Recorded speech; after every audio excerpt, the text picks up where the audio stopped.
The head of Victoria's Justice Department has quit, but the Premier denies she was pushed.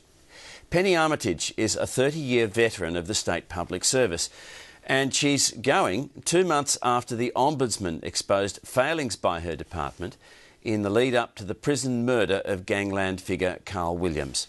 But Ted Baillieu insists that has nothing to do with her decision to move on. More from our state political reporter, Francis Bell. It was high praise from the Premier for a long-serving bureaucrat.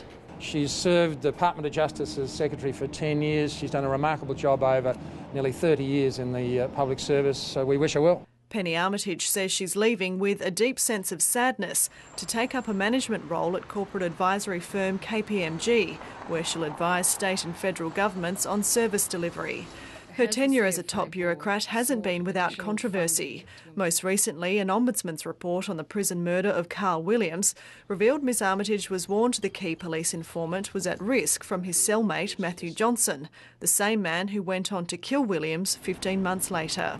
I just think there's some serious questions that senior public servants have got to answer when things go wrong on their watch. But the Premier says the departure of Ms Armitage has nothing to do with the Ombudsman's report. It all proved to be a mistake, but the advice was given and the decisions were taken. Ms Armitage starts her new job in September, leaving another key vacancy to fill after last month's resignation of the Corrections Commissioner, Bob Hastings.